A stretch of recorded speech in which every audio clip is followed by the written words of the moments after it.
हर हर महादेव, जय भोलेनाथ। नमस्कार, मैं साधना पांडे नित्य साधना में आपका स्वागत करती हूँ।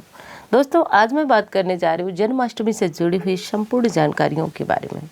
जन्माष्टमी का व्रत हमें किस दिन रखना चाहिए, जन्माष्टमी व्रत में कौन कौन सी चीज़ों का ध्यान रखना चाहिए, व्रत के दौरान क्या खाना चाहिए, पारण कब करना चाहिए, तो संपूर्ण जानकारी इस वीडियो से आप प्राप्त करेंगे। दोस्तों, इस बार ही नहीं, जन्माष्टमी को लेकर प्रायः मतभेद हुआ करता है कि जन्माष्टमी का व्रत जो है वो कब मनाया जाए। इस बार जन्माष्टमी 18 और 19 दो तारीखों में बटी हुई है। कुछ लोगों का मत है कि जन्माष्टमी 18 अगस्त को मनाया जाना श्रेष्ठ है। वहीं पे कुछ भक्तों का मत है कि 19 तारीख को जन्माष्टमी का पर्व मनाया जाना चाहिए। तो चलिए देख लेते हैं कि ऐसा क्यों हो रहा है, इतना मतभेद क्यों हो रहा है। दोस्तों, श्री कृष्ण जन्मोत्सव मनाना हम सभी को अवश्य रूप में चाहिए, क्योंकि कहा जाता है कि श्री कृष्ण का जन्मोत्सव मनाने से मानव इस जीवन में तो सुखी और संपन्न रहता ही है, मृत्यु पर्यंत उसे सुख की प्राप्ति होती है। क्योंकि भगवान श्री कृष्ण का जन्म जो है कंस के वध के लिए और धरती पर सत्य की विजय के लिए हुआ था।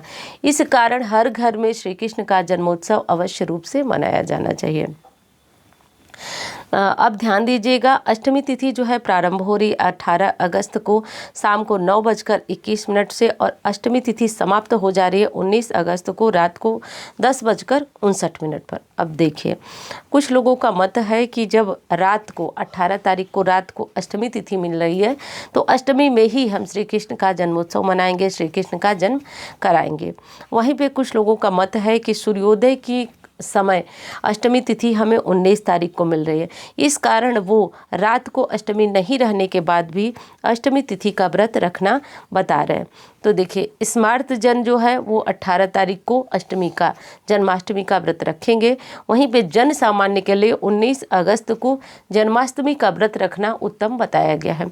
तो आप सभी 19 अगस्त की जन्माष्टमी को श्रेष्ठ व्रत समझ सकते हैं, मान सकते हैं, क्योंकि शास्त्रों में कहा जाता है कि सप्तमी युक्त अष्टमी का व्रत रखना बहुत अधिक श्रेष्ठ नहीं है। वहीं पर नवमी को स्पर्श करती हुई अष्टमी का व्रत करना बहुत ज़्यादा श्रेष्ठ है। तो नवमी को स्पर्श करती हुई जो अष्टमी है वो हमें 19 तारीख को प्राप्त हो रही है। वहीं पे मथुरा वृंदावन के हिसाब से लेते हैं तो मथुरा वृंदावन में 19 तारीख को ही जन्माष्टमी का पर्व मनाया जा रहा है। तो दोस्तों, जन्माष्टमी से जुड़ी हुई जो दिनों की चर्चा थी वो आप समझ गए होंगे। अब चलिए बात कर लेते हैं कि व्रत में आपको क्या खाना चाहिए, व्रत कैसे रखना चाहिए, व्रत का नियम क्या है। सर्वप्रथम सुबह सुबह आप जगेंगे, व्रत का संकल्प करेंगे। संकल्प में अपने दाहिने हाथ में जल ले लीजिए, फूल ले लीजिए और खड़े होकर के अपना नाम बोलिए, स्थान बोलिए, गोत्र पता है तो बोलिए, नहीं तो कोई दिक्कत नहीं है। नाम स्थान बोलने के बाद अपनी मनोकामना बोलकर अपना जो संकल्प आपने हाथ में जल और फूल लिया है वो गणेश जी के सामने छोड़ दीजिए, उनसे प्रार्थना कीजिए कि आपका व्रत पूर्ण हो। उसके बाद आप व्रत कैसे रखेंगे, जल पी करके रखेंगे, फल खा करके रखेंगे या निर्जला रखेंगे, ये देख लीजिए। उसके बाद उस अनुसार आप अपना व्रत शुरू करें। यदि जल फल खाना है तो आप फलाहारी भोजन ले सकते हैं, यदि निर्जला रहना है तो आप निर्जला व्रत रखें। अब बारी आती है कि कुछ लोग जो है इस व्रत को जल और फल लेने के बाद रात को 12 बजे, या फिर जो निर्जला रखते हैं वो रात को 12 बजे श्री कृष्ण का जन्मोत्सव कराते हैं। खीरे में श्री कृष्ण को पहले से ही रख दिया जाता है, लड्डू गोपाल स्वरूप को, और उनको रात 12 बजे निकालकर पंचामृत से स्नान कराया जाता है। सुंदर पीले वस्त्रों से सजाया जाता है, चंदन लगाया जाता है, उनको पीले पुष्प की माला धारण कराई जाती है। कराने के बाद आरती गाई जाती है। कई स्थानों पर सोहर का गायन भी होता है। श्री कृष्ण के सुंदर मधुर भजन भी गाए जाते हैं। तो ऐसा करके हम श्री कृष्ण का जन्मोत्सव मना लेते हैं।